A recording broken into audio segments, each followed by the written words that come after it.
Good afternoon. Thank you for joining us today for the next session of our Home Instead Aging Well series. Today we are talking about conscious aging. So in our youth-obsessed culture, aging can bring about some anxiety, but it doesn't have to. Conscious aging is a mindfulness process where you choose to embrace this next season of life with self-compassion. And here to talk a little bit about that, we have some experts. We have Shan Wilkins from Home Instead and Michelle Magner. And Michelle, you are a conscious aging facilitator. So could you please explain what is a conscious aging facilitator? What do you do? Absolutely. Actually, I'd love to give just a little bit of background on the program that I am certified to facilitate. Yes. I did my master's certificate practicum at HCSA at Engage Wellness, the Home Instead Center for Successful Aging. And one of the participants of that program, when she heard about what I wanted to do with Inspired Senior and my enthusiasm for aging, she said, you have to check out this program called Conscious Aging. It's actually put together by a group called IONS, the Institute of Noetic Sciences, and they are based in California. They have evidence-based, research-based programs that they put together for people that are interested in aging consciously. So I earned my master's certificate in gerontology through UNO, and then immediately jumped online to earn this certification with IONS. And what conscious aging is, it really is focused on centering on what you want your own aging process to look like and being enthusiastic about it. So consciousness, I mean, that we could squirrel out in multiple directions about what that is and what it means. But it's similar to gravity in that we know that it's around us, but it's sort of hard to put your finger on exactly. And it's really focusing on your beliefs and your emotions around aging and understanding that your lens of aging is filtered through those things and the experiences that you've had in your life. Well, aging is a process, and the way you feel about aging changes where you are in that process. So are there conscious steps that people can take to age, to feel better about aging? Absolutely. So this program, it's actually an 8-week workshop that I facilitate. I have been offering it through Metro, what is the new group name called? The 55 plus group? MCC Explore. The MCC Explore, yes. So it is available there. And then also I was offering it through my company, Inspired Seniors. So really these steps involve, and I took notes because I wanted to make sure that I touched on all of these different things. It's self-compassion, having self-compassion as we age, because there can be and there is loss that we experience as we age, and we need to be kind to ourselves as we are experiencing those things. Forgiveness of oneself and others. Someone else in town is also a facilitator, and she had a session where she had these 2 women who were in their 80s in the session, and one of them said that through this program she was able to forgive herself for something that had occurred with her adult child, and the other had forgiven the child for something. And I mean, what a beautiful thing at any age to be able to surrender and give yourself and forgive. So when I was looking into this and really trying to get a grasp on what aging, what this conscious aging is, I heard this term aging with intention. Yes. And so how do you age with intention? It really stems back to paying attention to your life, what is serving you, what is working for you, engaging in things that you are excited about and want to explore or learn about, and then also having a plan. We are all aging.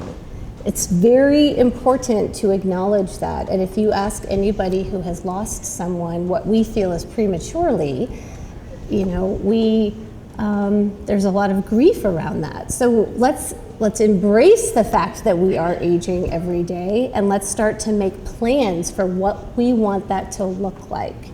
And it can be anything from how we are spending our time or other resources to when our bodies, there's a biological aspect to aging, when our bodies aren't functioning at the capacity that we want them to, what do we want those years of our life to look like? So aging with intention really is a huge benefit for people. Yeah, it's kind of like, as she says that, I'm like, when we go through life, we have a graduation ceremony when we graduate from high school, when we graduate from college. We have all these milestones, and then when we get to a certain age, we stop having those types of celebrations. As you were saying that, I just thought that, I'm like, yeah, we don't have graduation. I mean, retirement. That's the last one, and then there's not. What do you celebrate after that? Right. So you maybe have a retirement party, and then after that, what are the other adult milestones that people? It's almost like, I get it now. It kind of stops. So you have to intentionally make new ones. Absolutely. And here's the thing about retirement is actually, it was something that was designed back in the 40s. There's a great book called The Longevity Economy. It was written by the director of the MIT Age Lab. And as I was doing my practicum, I realized if people are not interested in golf, travel, grandkids, or volunteering, what are you going to do? How are you engaging with the world and spending your time, and what are you celebrating, and what are your milestones? It's so important, and these are the types of things that it's so critical to be intentional about. Well, and that retirement is a life change, and it comes, but many people don't realize that it is a life change, and so you have to plan how you're going to handle this life change. I think people think so much about the financial end of it. They tend to forget about the spiritual, mental aspect of that too, and it isn't just about the finances. Have a plan, make a plan, and then execute the plan. Right. And not everybody's a planner, so let's embrace that as well, right? We all have different strengths and different things that we are good at. Not everybody's interested in all that. So I asked someone who is a pretty prominent physician in our gerontologist in our community, what was one of the greatest issues that we have as we age? And she said denial. That if we could just wrap our heads around that it's coming. It's literally happening to us, right? Right. We are the oldest we have ever been, and we are the youngest that we will ever be right now. So, if we can just wrap our heads around that, that's a good first step. My mother is 75 years old, and she is a retired attorney from New York, and said being retired is the most complicated thing you could ever imagine. And this is a very smart woman, and very well resourced, and you forget that when you are exiting a corporation or business, there's a lot of things that are happening behind the scenes that help facilitate your life. Right. Like insurance aspects, or the connections that you have with people. Expectations too. Expectations, right? Structure. Yeah. Even how your day is structured. So it sounds really great that you get to wake up and do whatever you want to do every day, but sometimes it's like, well, what am I going to do? Right. And now I don't have to get up. Right. We like to live for a purpose. I mean, I think that's how humans are, we're purpose driven. We are purpose driven, and I really appreciate it. I think it was Louise Hay, someone spent most of the 80s and 90s talking about find your purpose, live your passion, connect with all of that. And she said, I really realized what a disservice I was doing to people, because really it's our curiosity that we need to be connected to. And so that is something, as someone is looking to leave the workforce, that I would really encourage them to become super curious, like question everything. Be really curious about what were the things about my work environment that I loved and really did well with, and found that I engaged and connected with, and then how can I translate that to the next years of my life. I mean, retirement is, I appreciated that this author said it's made up. Like, we have this idea in our head of that at a certain point in age, we should be exiting the workforce, but it can be optional. And it's such an in-service, I think, because I think my seniors, and I don't mean that in a negative way, but have so much knowledge to lend and so many life experiences. And I'm experiencing that now in my own life. I'm looking around other young women that I am mentoring, and I sometimes just, I'm like, oh, yeah, no, don't do quite that. But the only reason I know that is because I have life experiences and they don't. And so I think it's an in-service that in our society we've done that. Retirement means you're out of the workforce. Yeah. Where all that knowledge and talent and ability, we discount it and we discredit it and move on. And the aging adults, 55 and older, seniors are going to be our majority of our workforce. Right. And the baby boomer bubble is coming up. I don't know exactly if it's 5 or 7 years, and then we will see in this country a dramatic decrease in our population. But this is, I'm so So sorry. we're going to need our seniors to work. Absolutely. Yeah. And I think this is such a good example of realize as a shift that occurs in our 40s, that we are no longer maybe connected with our younger identity and seeking mentors. We are now shifting to be the mentors. And I will never forget when it like hit me that, and it didn't feel like a loss. It felt like something I was able to surrender, that I had reached a point in my chronological age that I have knowledge and experience and wisdom to share with someone. But it was something that I had to be intentional about and not just be bummed out about that I was no longer the younger employee. Now I realized I have something that I can give. Right, and pass on that knowledge. Yes. I have a very close friend of mine who had her own passage into becoming a mentor, and she was at church, and the pastor approached her and said, I'd really love if you would join our young adults group. And she was like, oh, well, you must have me confused. I know. No, and he said, no, I'd like you to mentor them. Yeah.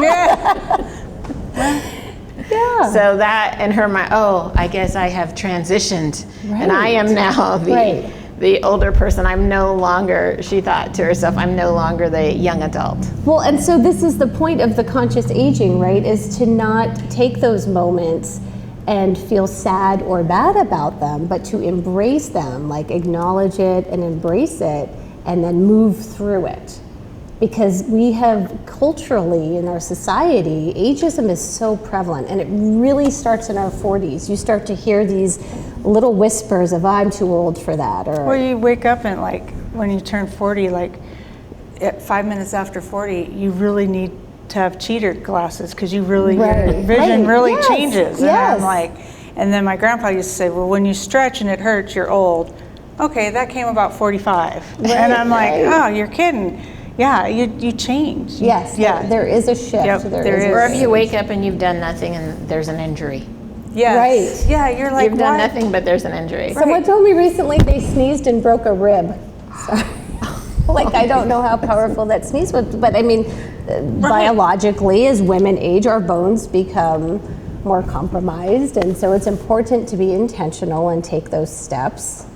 Well, and proactive. women are notorious for not. We can do it tomorrow. I've got to run an errand, or I've got, did you get your mammogram? Have you done the things, you say you want to live for a long time, but then are you intentionally doing the things to stay healthy? Right. And part of it's probably denial. What do you mean? I don't want to get that test. Right. That means I'm old. Well, and it's perspective, and I think what would help with that perspective, maybe either one of you could speak to this, is actually normalizing aging. So if you're 50, it's not, most people who are 50 or 55 don't look like they're 20, because that's not normal. Right. And even the celebrities don't look like that. Right. Even they really don't look like Right. that. And so going back to normalizing aging and what happens when you age, and is that a part of conscious aging as well? Absolutely, because we have decided that we are a youth-driven culture, and I think what is so interesting is something as simple as our hair, right? I have silver hair, it's coming through. For men, somehow that is normal, it's expected that they will eventually be silver and distinguished and handsome, and women, that shouldn't happen to us. So we color and we fight, you know, but I think that there is a sense we need to embrace, and aging is normal. But our genome, our DNA does not determine how things are going to play out for us. And I think we give it a little bit too much credit. I've heard people say, well, diabetes runs in my family. And I think, well, is it diabetes? Which there is definitely, I mean, 88 million people are pre-diabetic in our country right now. That is alarming. How much of that is? Or is it recipes? Yes. Is it the recipes that we've been yes, handing down yes, that are the problem? Is it lifestyle versus, is it type 1 with the insulin where you're born with it versus type, Correct. you know, I think that. Lifestyle driven. Yeah, I think we don't think about those things. And when you say conscious aging, when we're in our 20s, it's the last thing we think about. You're trying to feel like an adult in your 20s, so you're not thinking about aging. Right, and in your 30s, you're just, what is it, 35? We wrap so much around age and milestones. At 35, you should be at the peak of your career. You know, 45, you're looking at the end. So it's a 10-year peak, and I'm like, really? Right. I'm not buying it. Yeah. Well, you think about it. In your 20s, usually most people have no money. Right. You know, and so it's in your 30s you start to develop that savings. And I don't know what the statistic is for entrepreneurs or starting your business, but my guess it would be in their 30s for the most part, and you're just getting started. Yes. You know, at 45, I remember thinking at 45, gosh, I looked at my mom and thought she was old at 45. There's no way. I'm not going to say how old I'm going to be, but 45, 50, I don't even think 60 is old anymore. So I think we just need to project that and kind of change the conversation in society about stuff like this, about ageism, and embrace our seniors. Other countries do it very well. Yes. Every culture does it a little differently. And so I think we need to start thinking about that, you know. And our culture, it seems like, is based a lot on looks versus on all of that knowledge. You know, instead of knowledge, instead of what somebody has to offer, their skills, their background. I think of when people are older, just how they've been through whatever you're gonna go through. Don't you think it's regional too? Absolutely. Don't you think a little bit of that? Because like when I've traveled and I've gone to like New York and older adults are the eccentric ones, and I'm from the Midwest. What are you doing? You know, so I think a little bit of where you came from, where you know, you're old, you're not supposed to dress like that. Oh, I think you're right, because in the South, I was born in Georgia. When you're a certain age, you get to say whatever you want. And they're like, and you get a pass. Oh, well, you know, they've earned it.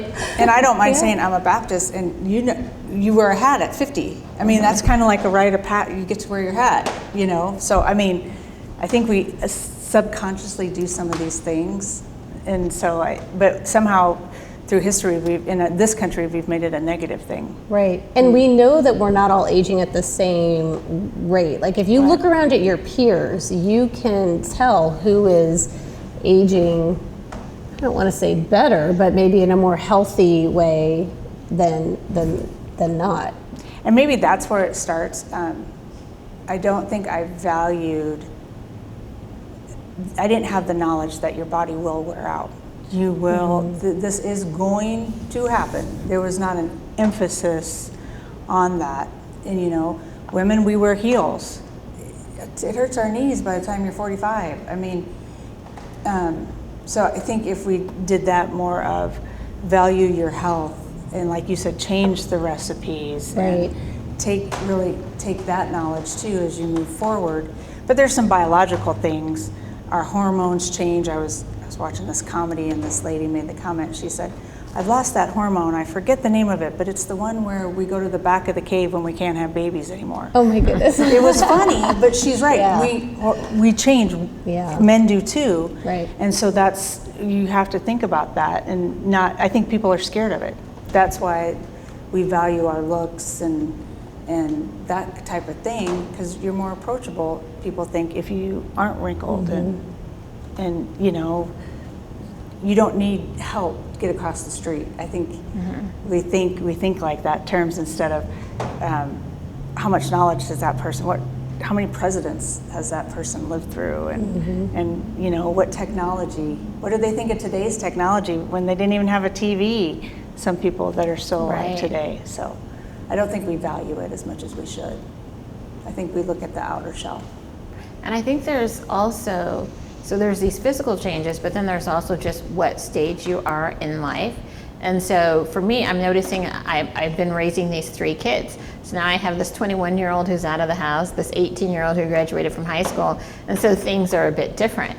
And I could say I noticed this shift when I called home one day and I said, hey kids, I'm at the Red Box, do you guys want to see Kung Fu Panda? And there was this uproarious laughter. And I said, what's so funny? Is anybody else trying to get you? They're like, Mom, nobody wants to see Kung Fu Panda. Oh, that's and so then I had to realize, I guess maybe they are a little old for that. And then I had another such moment recently when I called home and I said, hey kids, I'm gonna pick up a pizza. Do you wanna watch Marvel movies? And my son said, well, I'm going to dinner with a friend and Daniel's working. And I was like, okay, I'm in this new stage. Right. This is the stage, and you embrace, because you have these physical changes, but then there's the actual kind of stage you are. And so that's when I kind of started noticing that there's this shift that's occurring. The best shift for me is when my oldest daughter had her daughter. I think my granddaughter was like 1.5 years, and she actually called me for advice. I was like, oh, finally, I'm not crazy anymore. I'm not the know-it-all. So I mean, that was fun. That was nice. And in enjoying those relationships as they change and all that. So. Well, and I think to your point, what you were talking about with society and embracing and the outer shell, really I would really encourage people to do is look at who you're surrounding yourself with, because your kids are not always going to be available. They may have other plans or cities that they end up living in. So who are you surrounding yourself with? Jim Rohn tells us we are the combination of the top 5 people we're spending our time with. So as you are aging, I mean, I'm not saying you or suggesting you have to separate yourself from best friends, or that maybe aren't aging how you want to be aging, but really pay attention to who you are surrounding yourself with, what media you're letting in. Some of the advertising really goes till age 49, and then it drops off dramatically in percentage of how much they spend on advertising to us. I am 49, by the way. And so paying attention to your social media consumption as you are a senior and older, because I've been to so many kids' sporting events where you look around and the grandparents are on their phones scrolling through Facebook. I mean, Facebook, one of the fastest growing populations on social media are people over 65, because they're wanting to stay connected to their kids and their grandkids. So just being aware and conscious of what is being fed to you, who you are surrounding yourself with, is so important. So just because you see an article that you need to get that long-term care insurance policy, while I do recommend investigating the business aspects of aging, just remember it's like clickbait, right? Don't internalize that into your soul or being to mean something for you. Just to be aware of that. You know, that's funny. I didn't realize that ads drop off. Yes. I mean, that's, to me, our retailers need to get it together, because usually at 50 you have the most money in life to actually spend. Maybe it's we're more focused on what we're spending and expect a different quality, but that's surprising. So women over 50, we could potentially be consumers for 3 to 4 generations of our families. So advertisers really need to be taking note of that, because we may be buying for our grandparents, our parents, ourselves, and our kids. Right, and females tend to be the caregiver, tend to be the person that does the grocery shopping and does all that stuff. And I know if I have to shop for like my kids or my mom, I'm just going to buy her what I would buy me. Yeah, that's a very good point. Yeah. So that's kind of interesting. And I am too, 49. So, I mean, that's kind of interesting. I'll be curious. I'll have to watch and see what pops up on my phone and stuff like that. Huh. Wow. Especially since on social media they do know your birthday, so Right. so they are going to be marketing And to you. I did hear Facebook is the place, I could have just died, for seniors. And I'm like, well, my daughter told me that. I'm like, well, what's that mean? She goes, Mom, you old people do Oh my that." goodness. I'm like, what? Yeah, they told us that 10 years ago. Yeah, Yeah, I'm like, yeah. That's why they went to Snapchat and Instagram. yeah, I'm like, whatever. Yeah, but you know, there are seniors on TikTok too. So Right. like, let's be aware. Right. Let's pay attention. Right. So as someone who does marketing, be aware of that as well. Well, and I think every generation gets a little bit smarter, whether they want to, about aging. My 50 is not the same 50 that my mom was. Right. And my mom's about 25 years older, 30 years older than me. So, I mean, I think it's just be aware of that too. You know, I hear that, oh, I'm 50, but I'm really 40. Well, you're only 40 mentally, unless you got some parts that, you know, you had replaced or something, but that doesn't mean life stops or I'm going to jump out of a plane in 3 months for my 50th. How exciting. Yeah. But I'm not scared. Right. Whereas I think if you said that to me in my 30s or 40s, I'd have been like, no, we're not doing that. But because I'm not worried and I know that there's experts and stuff like that. So, I mean, yeah, I think This is an exciting topic for me. I'm like chomping at the bit over here. Oh. Because we do not feel our chronological age. And if I recently asked a woman who was 82 how old she felt, did not miss a beat, she said 50. So really pay attention if you have a business about who and how you are marketing to people, because people do not necessarily feel their chronological age. And especially if they are in some sort of exercise-driven program. The survey that I did for my research for the practicum really showed 82% of the people in that program did not feel their chronological age. It was about 20 years younger. And the people that are grandparents now, these are the women that, I mean, the trailblazing, bell-bottom Right, we forget women that. are in the 70s. So when we're trying to emulate, these flashback retro, these are the women that are now 70 plus years old, 75 plus years old. So let's not forget who we're talking to. Yeah, in the 70s, I mean, I tease my mom. I'm like, what were you doing in the 70s? It seems so, all over the place. And so she's like, don't worry about it. But Don't worry about it. But I mean, we think about it. Yeah, the 70s there was an interesting time. Yeah. It really was. Well, you brought up a really good point a little bit back, Michelle, when you talked about just kind of taking an inventory, because as you're in different seasons, some things that served you in one season don't serve you now. So it could even be an activity. It could even be a friend or a social group, which were very appropriate at one season of life. As you transition into another season, might not serve you in the same way. And if we're looking at what brings joy, what brings happiness, what is serving you, as you mentioned, taking that inventory and making some adjustments sounds like it's necessary. Yes, absolutely. So once I became a conscious aging facilitator, I was seeking a way to bring this material to people. So I became a certified life coach through the John Maxwell program. And one of the things that I did was create a workshop on creating a new vision of aging. We had our first workshop last June, and I'm having another one in January. I'm kind of going to let the dust settle here with what's happening in the environment, but I really invite people to do a deep dive on what their beliefs are around aging. So we do a full mental download, like a thought download on our beliefs about aging, how we're feeling about it, phrases that come to mind, and it is astonishing. And then we share that within the group.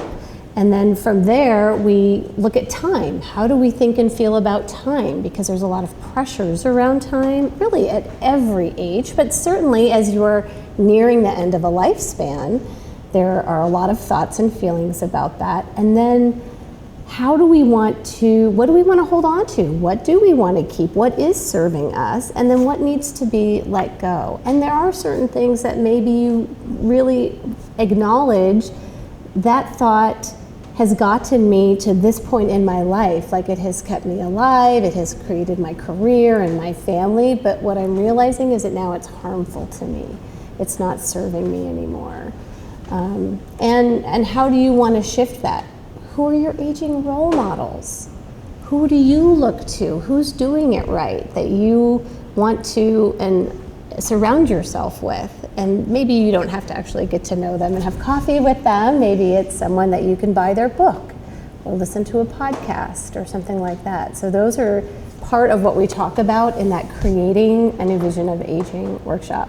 And then we do a Qigong exercise, which is an energy movement, kind of like Tai Chi, but it's really, the goal is to identify beliefs, thoughts, and then shift your energy to what we want it to look like.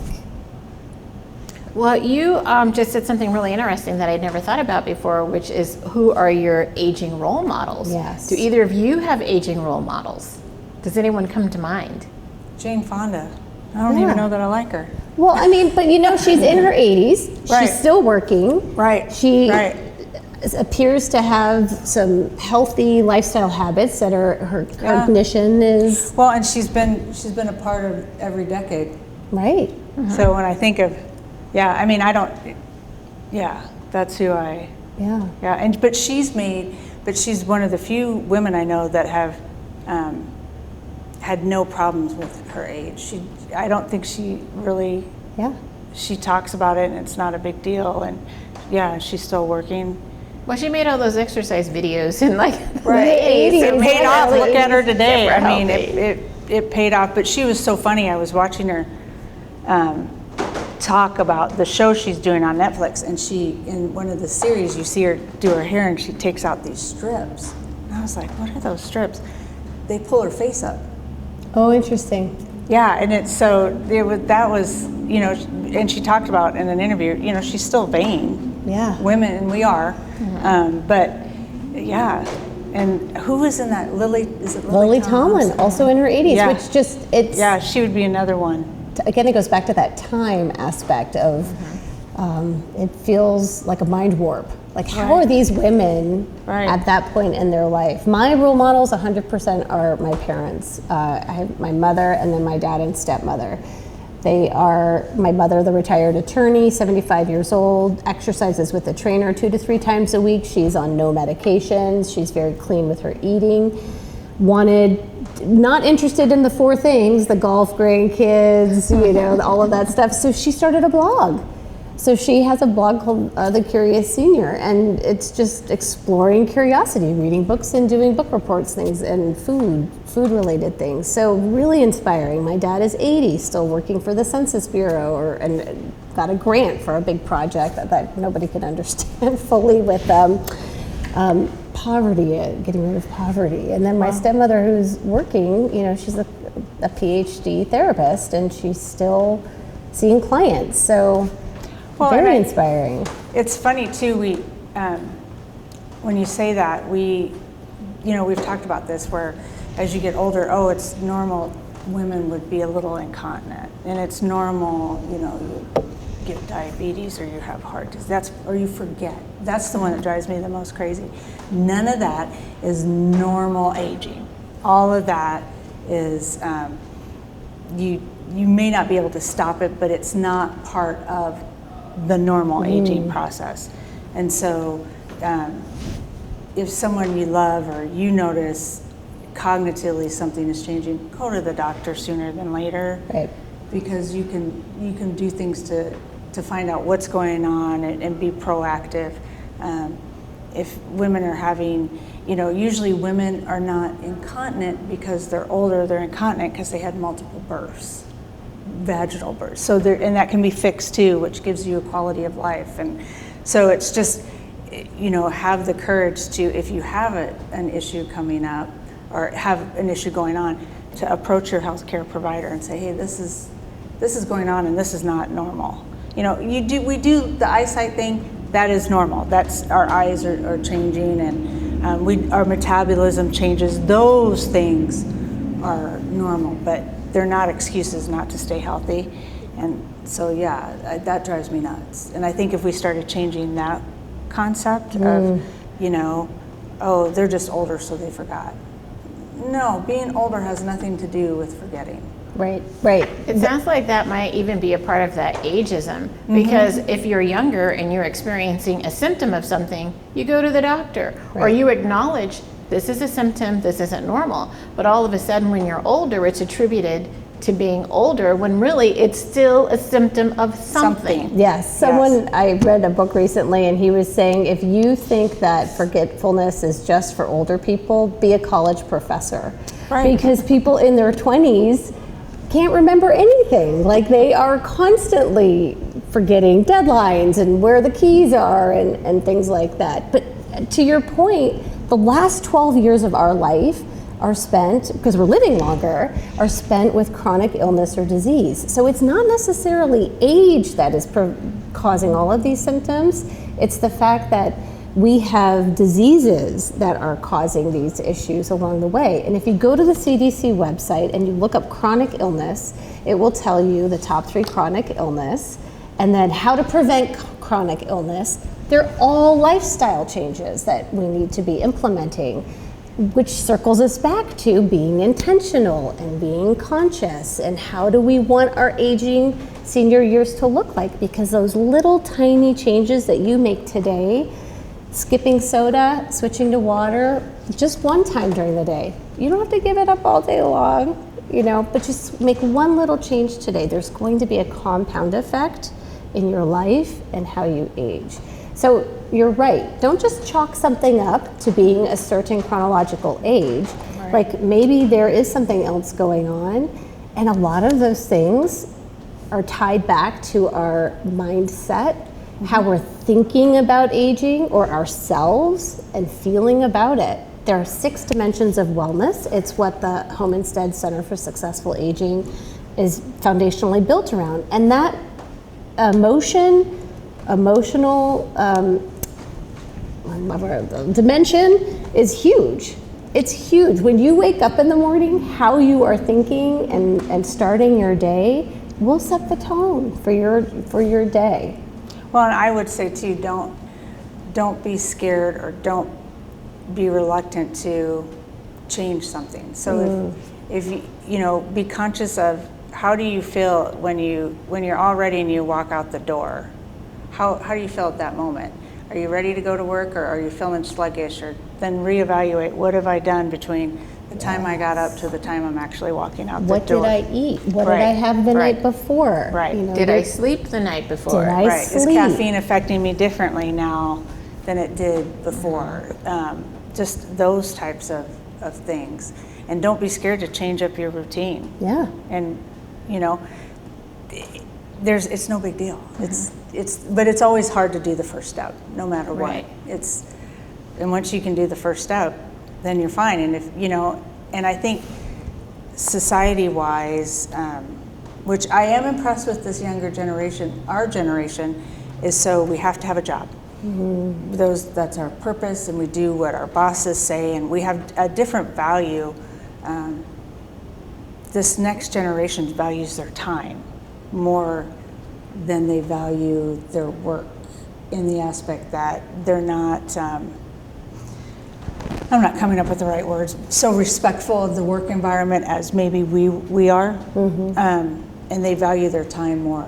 They want to go to the baseball game more than they want to sit in an office, where we put more value in, this is what we're supposed to be doing. This shows to everybody else that we're respectable, doing what society wants us to do. And so I think we have to be open-minded to, maybe, as every generation, you learn something as generations go on. So maybe it is okay to not work that extra 2 hours and go to a baseball game, because the College World Series is in town. But that's scary. I talk to friends who are like, well, I can't take too much time off work. Why? Right. And are you really taking too much time off work? when the only thing you took off was your week vacation, you know, and you skipped vacation altogether last year.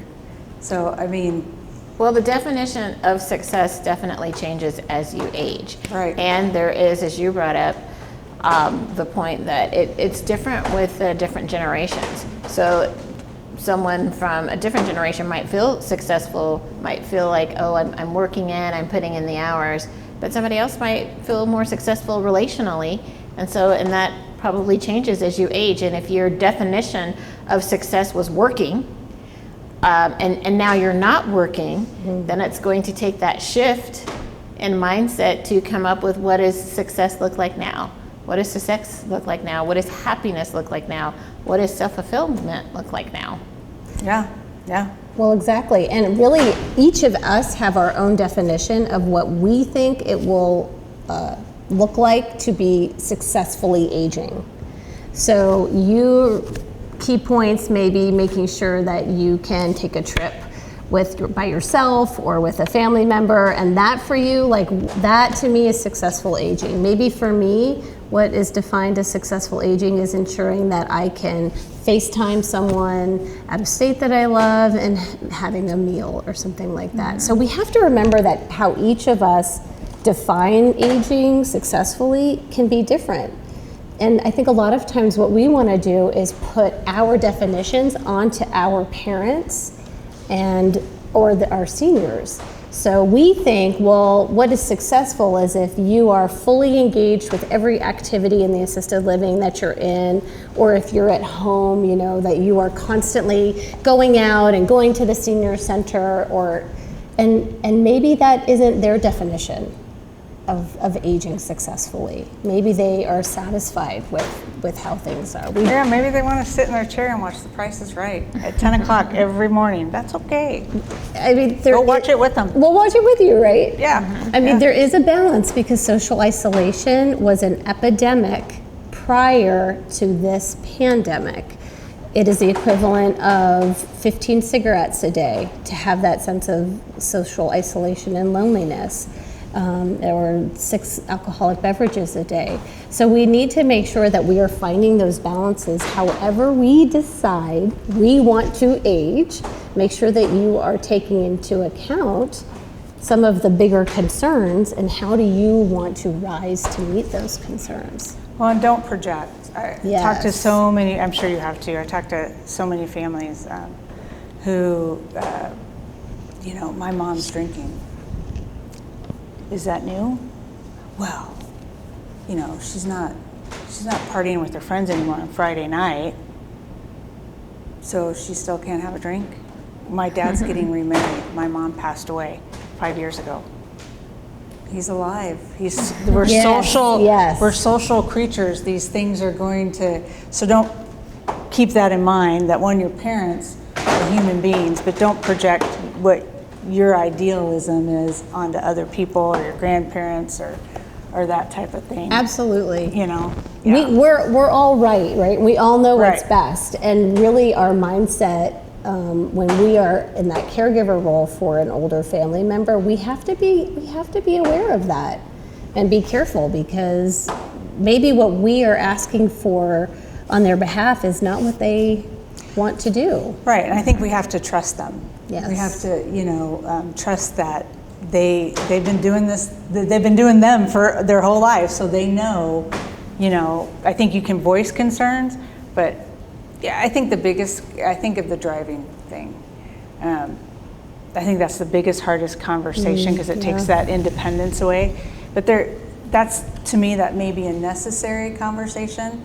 And then there's some conversations you don't need to have. If your mom wants to carry a bag of groceries up the stairs, let her carry the bag of groceries. Don't say, "I'll get that." You know, you know how your knees are. If they're sound mind and sound body, just let them do their thing. That hasn't changed. I just want to mention that we do have someone monitoring the chat. So if you have any questions, feel free to go ahead and throw those in the chat.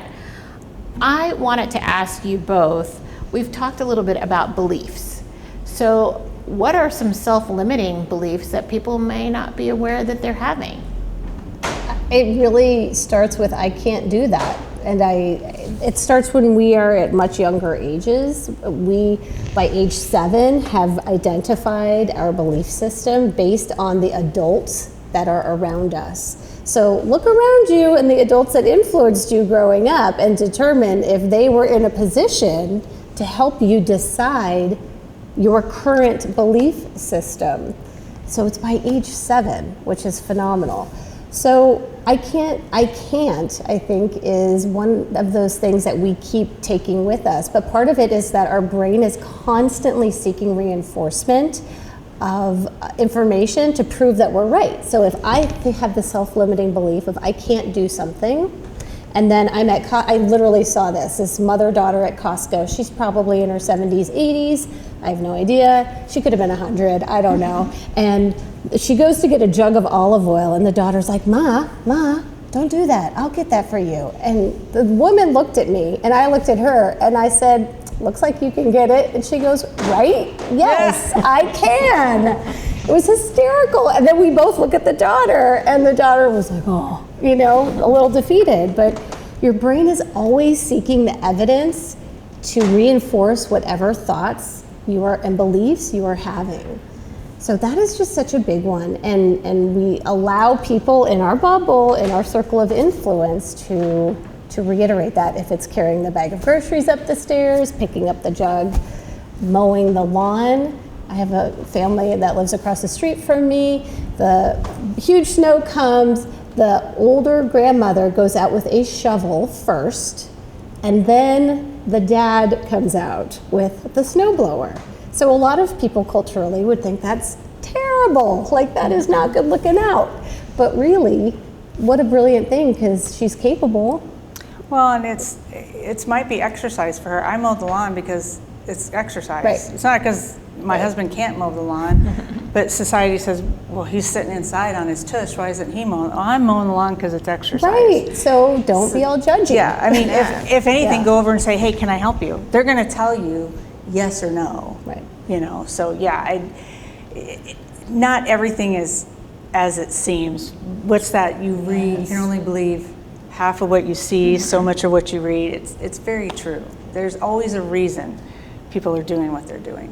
And it's what it means to that person. Right. It could mean everything in the world to that grandmother who can actually get out and shovel, who might have friends who aren't here anymore who can't do that. Right. Yeah, I mean, and maybe they have a deal or something. It's a contribution to the family. Yeah, I mean, or maybe she's just mad at him, so she's gonna go outside and shovel the snow, so she has to be in the house with him. outside. Yeah, Absolutely. Can we talk a little bit about how one might start to create a personal roadmap for aging their way? Absolutely. The first step, 100%, is awareness. Just monitor your habits. Those are, even your beliefs are just thoughts that you've habitually practiced over and over and over again. So just throughout your day. David Foster Wallace says, everything I've let go of has claw marks. We just want to believe that our way and the way we're doing things is the right way. And so to begin to create that roadmap, you have to have an awareness and an understanding of what your habits are throughout your day and what's working for you and not. And then be curious, follow your curiosity. Don't be so tied down to there is a right way. There is no right way. You can create your own vision of aging and whatever you want that to look like, what's going to serve you and your family. So be really curious.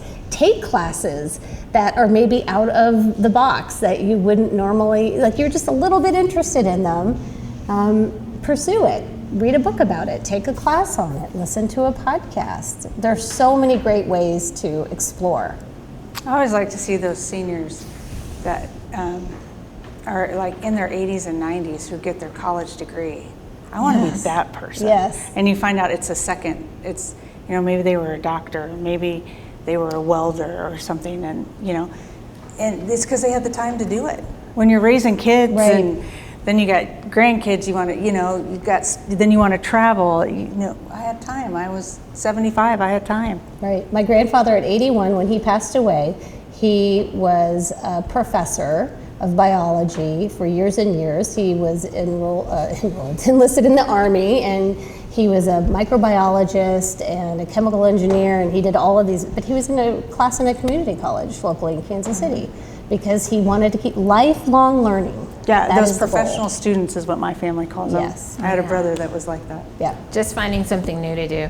My mother is a retired principal, and so when she was working, she was always doing these evaluations. So it was a big joke in our family. Oh, mom's doing her evaluations. Well, now she's retired, and now she's on these calls with the Department of Education. Yes. Because of all of her knowledge. Yeah, Imagine because that. so she's like, nope, I got to get up. I got to do this call with the Department of Education. So she knows about a lot of things first, and then she'll tell me what's coming down the pike. Mm-hmm, and love that's that. something she finds very fulfilling. Nice. Well, we do have a question that we got from the chat, and they're asking more about the workshop that you teach, Michelle. Absolutely. So this fall, I'm going to be doing a Zoom class for this 8-week program, the Conscious Aging program. There's a workbook. There are some articles that we read to get our heads wrapped around this concept of conscious aging. But it does go through 8 different weeks. One is letting go, or the introduction to conscious aging. I'm quick running back to my notes here. Our introduction to conscious aging, self-compassion, forgiveness, life review, transformative practices, which is shifting our perspective, death makes life possible, surrendering, letting go, and then creating a new vision of aging. And then January 29th, I'll be hosting another Creating a New Vision of Aging workshop, tapping into the fountain of you. And this is where we unpack and really start to unwind some of the things that we learn here with our beliefs about aging and centered around time, and then start to create that new vision. It was very well received in June. We had so much fun doing it, and I'm really excited about it. So you get a workbook and unlimited access to me for the day. We can talk, for questions, and then I'd be delighted to meet with them one-on-one for just like a 30-minute offline if they wanted to talk about anything specific to their families. And then I'm sure we'll probably have some more classes as a part of our MCC Explore as well. I hope so. So this has sort of been a hard sell, I'll be honest with you. We ran it in the spring and we didn't have any takers, and then we ran it this summer. They were offering it, and I think part of it is that there was like a 2-sentence description of it, and it's kind of hard to wrap your head around. It's a big topic, and so I think that having this information out there Yes. will help. It's like anything. It's like making it known of what this actually is, and you being a subject matter expert as well. Yes, thank you.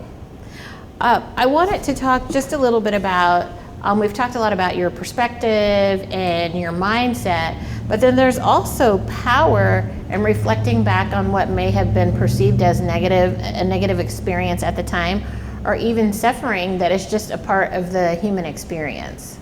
I think we go through our life and we have all of these experiences, and we think we are remembering them exactly as they occurred. And Netflix has a series that talks about the brain, and they specifically did one on memory, and it said you actually are at like 25 to 50% accurate in the details of how you are recalling something. So they interviewed people that were in New York or the surrounding area on 9/11, and it was stunning to have people give their account of what they felt had happened in their life that day, and then factually what had actually occurred. So I think one of the things is to just reflect on things that really made you who you are, and think about what was happening at the time as you remember it, and give yourself grace and forgiveness. And we are all doing the best we can right now with the information we have and the knowledge and filters that we see the world with.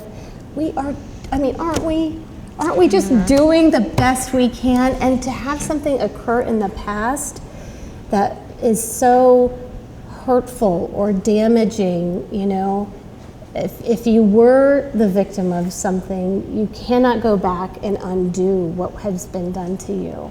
But just know that you made it through.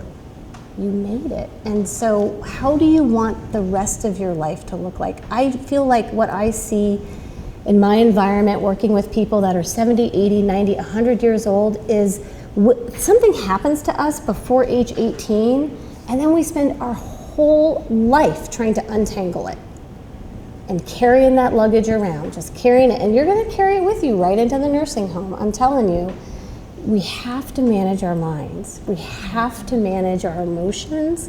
And you get to decide. Like, that's the glorious thing about being an adult, is you get to decide how much credit you give to something and how much influence and impact you want it to have.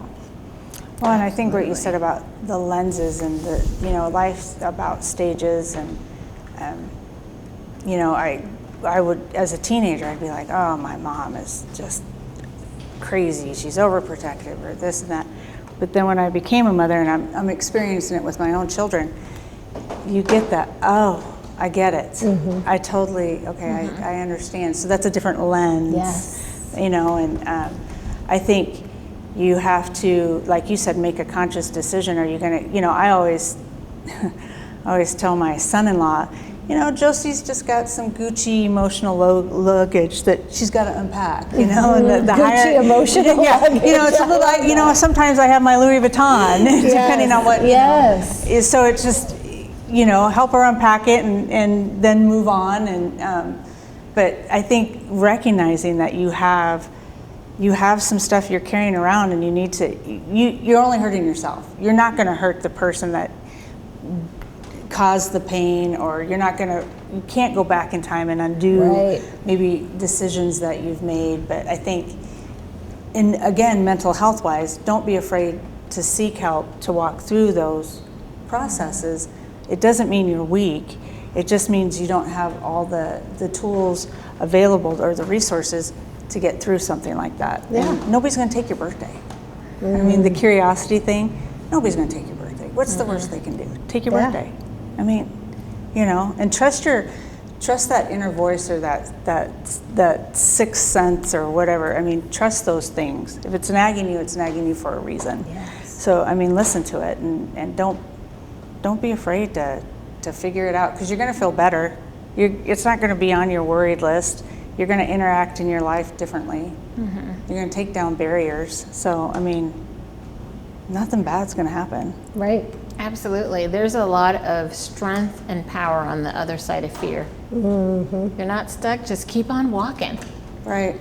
Well, Michelle Magner, Shan Wilkins, thank you so much for speaking with us today about this very important topic, conscious aging. Coming up next month, we are continuing our Home Instead series, and we're very excited to be partnering with the ICA, our Institute of Culinary Arts, and we are going to have a series of programs about healthy eating, eating for the brain, and some cooking demonstrations as well. So be on the lookout for those on our Continuing Education Facebook page and Instagram. We will see you next time. Have a great day.